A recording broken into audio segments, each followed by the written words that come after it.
In Europe, we have missed to deleverage the banking sector and really to structure it in a new and different way, kind of way the Americans have succeeded in. Also, the politicians were not very, from the very beginning. Okay. I think the answer is quite clear. We have missed on restructuring our banking system, and also we are lacking in terms of structural reforms. The ECB bought time, but our politicians haven't used this time to make the necessary reforms. And right now, the politicians are even debating the end of austerity. We think that's clearly a mistake. How would you evaluate Slovenian financial condition? I think the conditions for Slovenia are as good as they have ever been. Your 10-year bond is trading at a yield of 1.37%. And I personally think this yield is not really representing the risk Slovenia is in. Compared to an American 10-year bond, and US Treasury is trading at a yield of 1.78%. And I think the US clearly is a better risk than Slovenia is.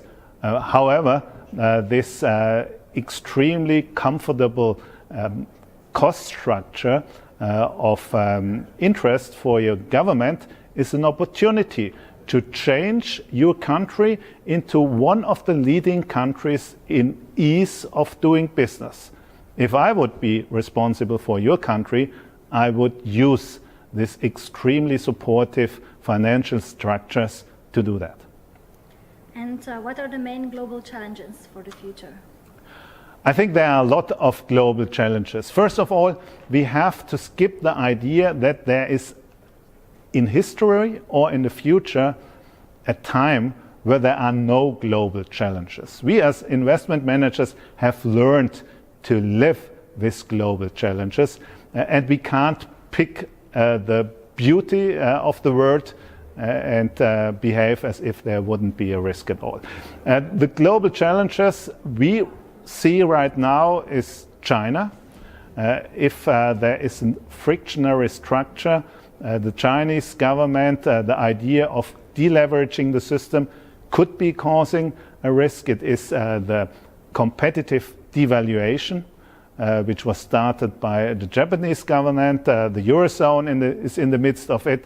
And even in America, central bankers have realized that this is an issue they can't neglect. And last but not least, the problem that investors see too many structural changes going forward in terms of taxation, in terms of regulation, that they just stop investing.